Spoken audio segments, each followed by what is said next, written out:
ಏನು ಇವತ್ತಿನ ಪತ್ರಿಕಾ ಮಾಧ್ಯಮದ ಉದ್ದೇಶ ಅಂತ ಅಂದರೆ, ನಿನ್ನೆ ತಾನೇ ಶಿರಾನಗರದ ಖಾಸಗಿ ಬಸ್ ನಿಲ್ದಾಣ ಉದ್ಘಾಟನೆ ಆಗಿದ್ದು, ಅದಕ್ಕೆ ಶ್ರಮಿಸ್ತಕ್ಕಂಥ ನಮ್ಮ ಶಾಸಕರು, ದೆಹಲಿ ವಿಶೇಷ ಪ್ರತಿನಿಧಿಗಳು ಆದಂಥ ಜಯಚಂದ್ರ ಅವರನ್ನು ಈ ಸಂದರ್ಭದಲ್ಲಿ ಅಭಿನಂದಿಸ್ತಾ, ಶಿರಾ ನಗರಸಭೆಯ ಎಲ್ಲ ಪದಾಧಿಕಾರಿಗಳು ಈ ಸಂದರ್ಭದಲ್ಲಿ ಅಭಿನಂದಿಸುತ್ತಾ, ವಿಚಾರ ಏನು ಅಂತಂದರೆ, ಶಿರಾ ಖಾಸಗಿ ಬಸ್ ನಿಲ್ದಾಣಕ್ಕೆ ಸನ್ಮಾನ್ಯ ಶ್ರೀ PM ರಂಗನಾಥಪ್ಪನವರನ್ನ ಹೆಸರನ್ನ ಇಡೋದ್ರ ಬಗ್ಗೆ ಇವತ್ತು ಒಂದು ಶಾಸಕರಿಗೆ ಒಂದು ಮನವಿ ಪತ್ರ ಸಲ್ಲಿಸಿದ್ದೀವಿ. ಇವತ್ತು ಆ ನಗರಸಭೆಯವರಿಗೆ ಒಂದು ಮನವಿ ಪತ್ರ ಸಲ್ಲಿಸಿದ್ದೀವಿ. ನಗರಸಭೆನವ್ರಿಗೂ ಒತ್ತಾಯ ಮಾಡಿದ್ದೀವಿ. ನಮ್ಮ ಮಾಜಿ ಶಾಸಕರು, ಈ ಭಾಗದ ನಾಯಕರು, ನಮ್ಮ ಜನಾಂಗದ ನಾಯಕರು, ನಮ್ಮ ಈ ಸಂಸ್ಥೆ ಮಾಜಿ ಅಧ್ಯಕ್ಷರು, ಈ ವಿದ್ಯಾಸಂಸ್ಥೆಯ ಅಧ್ಯಕ್ಷರು ಆದಂಥ ರಂಗನಾಥಪ್ಪನವರ ಹೆಸರು ಇಡ್ರಿ ಅಂತಕ್ಕಂಥ ಒಂದು ಒತ್ತಾಯನ ಮಾಡ್ತಾ ಇದ್ದೀವಿ. ಯಾಕಪ್ಪ ರಂಗನಾಥಪ್ಪ ಅವ್ರನ್ನ ಹೆಸರನ್ನೇ ಇಡಬೇಕು ಅಂತ ಹೇಳಿದರೆ, ಸುಮಾರು 40-50 ವರ್ಷಗಳಿಂದ ಹಿಂದೆ ಅದೇನೋ ಇದ್ರದ್ದು ಯಾವುದೋ ಹೊಗೆ ಬಂಡಿ ಅಂತಕ್ಕಂಥ ಒಂದು ಬಸ್ ಇಟ್ಕೊಂಡು ಅವ್ರ ಉದ್ಯಮವನ್ನು ಸ್ಟಾರ್ಟ್ ಮಾಡಿ 40-50 ವರ್ಷ ಈ ತಾಲ್ಲೂಕಿನ ಜನತೆಗೆ ಸಾರಿಗೆ ರೂಪದಲ್ಲಿ ಎಲ್ಲ ಸೇವೆ ಸಲ್ಲಿಸಿದ್ರ ಜೊತೆಗೆ ವಿದ್ಯಾರ್ಥಿಗಳಿಗೆ ಫ್ರೀ ಪಾಸ್ ಕೊಡೋದ್ರ ಮೂಲಕ ನಾನು ಹತ್ರದಿಂದ ಕಂಡಂಥ PM ರಂಗನಾಥ ಅಂದರೆ, ನಾನು ಹತ್ರದಿಂದ ಸಾಕಷ್ಟು ನೋಡಿದ್ದೀನಿ. ಯಾರು ಹೋದರೂ ಯಾರಿಗೂ ಜಾತ್ಯತೀತವಾಗಿ ಯಾವುದೇ ಜಾತಿಗೆ ಅಥವಾ ಒಂದು ಜನಾಂಗಕ್ಕೆ ಯಾವುದೇ ಒಬ್ಬರಿಗೆ ಅಂತಕ್ಕಂಥದ್ದಲ್ಲದೆ ಯಾರೇ ಹೋದರೂ ಯಾರು ವಿದ್ಯಾರ್ಥಿಗಳಿಗೆ ಇಲ್ಲಿಂದ ತುಮಕೂರು ಹೋಗಲಿ, ತುಮಕೂರಿಂದ ಬೆಂಗಳೂರು ಹೋಗಲಿ, ಹಳ್ಳಿಗಾಡಿನಿಂದ ಶಿರಾ ಪ್ರದೇಶಕ್ಕೆ ಬರಲಿ ಎಲ್ಲ ರೀತಿಯಾದಂಥ ಸೌಲಭ್ಯವನ್ನು ಒದಗಿಸಿಕೊಟ್ಟಿದ್ದಾರೆ. ಆಮೇಲಿದ್ದ ಶಿರಾ ನಗರದಲ್ಲಿರ್ತಕ್ಕಂಥ ಯಾವುದೇ ಒಂದು ಹಟ್ಟಿ, ಯಾವುದೇ ಒಂದು ಏರಿಯಾ, ಯಾವುದೇ ಒಂದು ಕಾಲೋನಿಗೆ ಹೋದರೂ ಸಮೇತವಾಗಿ ಎಲ್ಲ ಕಾಲೋನಿನಲ್ಲಿ ಅವರ ಇದರಲ್ಲಿ ಕೆಲಸ ಮಾಡ್ತಕ್ಕಂಥ ಅದರಿಂದಲೇ ಬದುಕು ಕಟ್ಕೊಂಡಂಥ ಸಾವಿರಾರು ಕುಟುಂಬಗಳು ಶಿರಾ ನಗರದಲ್ಲಿ ವಾಸ ಇದ್ದಾವೆ. ಇದನ್ನು ಇವತ್ತು ಅದನ್ನು ಜೀವಂತ ನೋಡ್ಬೋದು.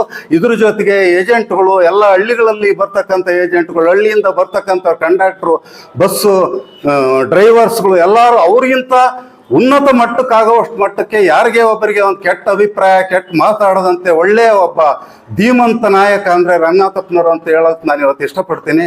ಆದ್ದರಿಂದ ಅವರ ಹೆಸರನ್ನು ಈ ನಮ್ಮ ಶಿರಾ ನಗರ ಬಸ್ ನಿಲ್ದಾಣಕ್ಕೆ ಇಡಬೇಕು ಅಂತಕ್ಕಂಥದ್ದನ್ನು ಆಗ್ರಹಿಸುತ್ತೇನೆ.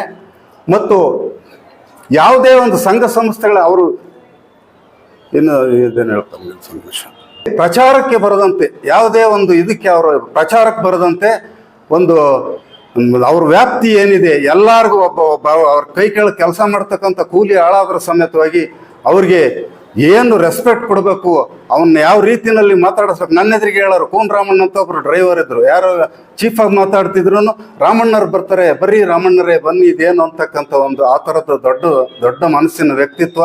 ಆದ್ದರಿಂದ ದಯವಿಟ್ಟು ಇಲ್ಲಿ ಯಾವುದೇ ಜಾತಿ ಅಥವಾ ಯಾವುದೇ ಜಾತ್ಯತೀತವಾಗಿ ಯೋಚನೆ ಮಾಡೋಣ. ಜಾತಿ ಅಂತಕ್ಕಂಥದ್ದಕ್ಕೆ ಯಾವುದಕ್ಕೂ ಕಟ್ಟಾಕಿ ರಂಗನಾಥಪ್ಪರಿಗೆ ಕೊಡೋದು ಬೇಡ. ಯಾವುದೇ ಪಕ್ಷ ಅಂತಕ್ಕಂಥದ್ದೊಂದು ಇಟ್ಕೊಂಡು ರಂಗನಾಥಪ್ಪರ ಹೆಸರಿಡ್ತಕ್ಕಂಥದ್ದು ಬೇಡ. ಅವರು ಈ ಆದರ್ಶ ನಾಯಕರು, ಈ ತಾಲ್ಲೂಕಿಗೆ ಆದರ್ಶ ನಾಯಕರು.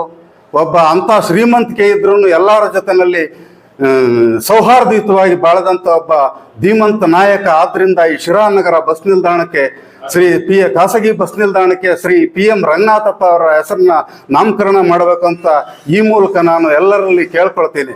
ನಮಸ್ಕಾರ. ಎಲ್ಲರಿಗೂ ನಮಸ್ಕಾರ. ಏನಿವತ್ತು ಚರ್ಚೆಗೆ ಬಂದಿರತಕ್ಕಂಥ ವಿಚಾರ ಅಂತಂದರೆ, ನಿನ್ನೆ ಒಂದು ಖಾಸಗಿ ಬಸ್ ನಿಲ್ದಾಣದ ಉದ್ಘಾಟನೆ ಆಯಿತು. ಆ ಉದ್ಘಾಟನೆ ವಿಚಾರವಾಗಿ ಅನೇಕ ಜನ ಅನೇಕ ಮಾತುಗಳನ್ನ ಆಡ್ಕೊಂಡು ಅದನ್ನು ಒಂದು ಚರ್ಚಾ ರೀತಿಯಾಗೆ ತಗೊಂಬಂದಿದ್ದಾರೆ.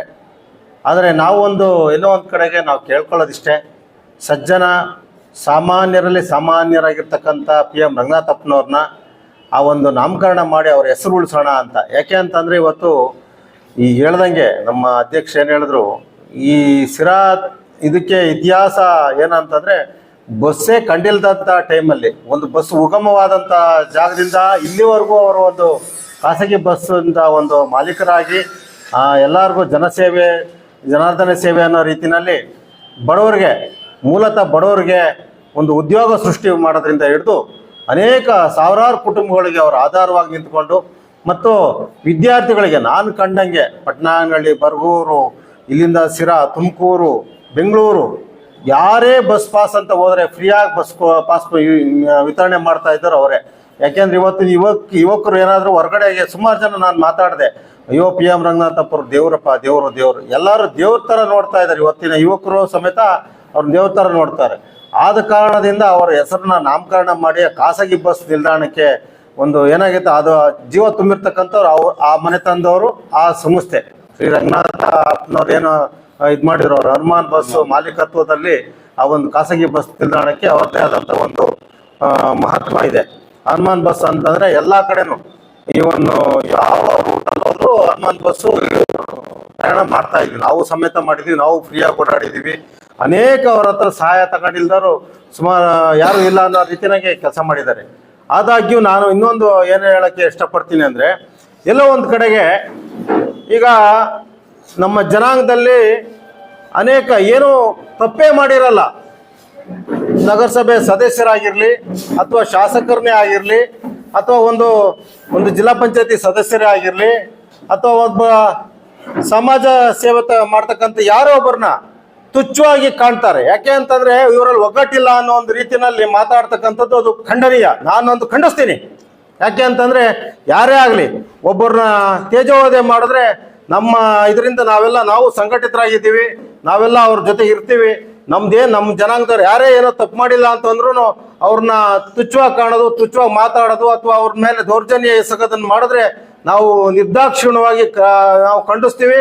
ಅದು ಕಾನೂನು ರೀತಿಯಾಗಿ ಹೋರಾಟನೂ ಮಾಡ್ತೀವಿ ಅಂತಂದ್ಬಿಟ್ಟು ಈ ಸಂದರ್ಭದಲ್ಲಿ ಹೇಳಕ್ ಇಷ್ಟಪಡ್ತೀನಿ.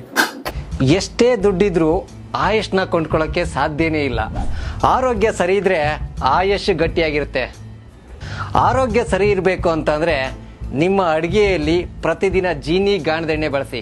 ಜೀನಿ ಗಾಣದ ಕಡಲೆಕಾಯಿ ಎಣ್ಣೆ, ಕೊಬ್ಬರಿ ಎಣ್ಣೆ ಎಲ್ಲ ಮೆಡಿಕಲ್ ಶಾಪ್, ದಿನಸಿ ಅಂಗಡಿ ಹಾಗೂ ಸೂಪರ್ ಮಾರ್ಕೆಟ್ಗಳಲ್ಲಿ ಲಭ್ಯ. ಜೀನಿ ಪರಿಶುದ್ಧ ನೀರು. ಮದುವೆ ಸೇರಿದಂತೆ ಇತರೆ ಸಮಾರಂಭಗಳಿಗೆ ಹೋಲ್ಸೇಲ್ ದರದಲ್ಲಿ ಮಿನರಲ್ ವಾಟರ್ ಲಭ್ಯ. ಸೂಪರ್ ಮಾರ್ಕೆಟ್, ಹೋಟೆಲ್, ರೆಸ್ಟೋರೆಂಟ್ಗಳಿಗೂ ಜೀನಿ ಮಿನರಲ್ ವಾಟರ್ ಸರಬರಾಜು ಮಾಡಲಾಗುತ್ತೆ. ಈ ಕೂಡಲೇ ಸಂಪರ್ಕಿಸಿ 7624931166.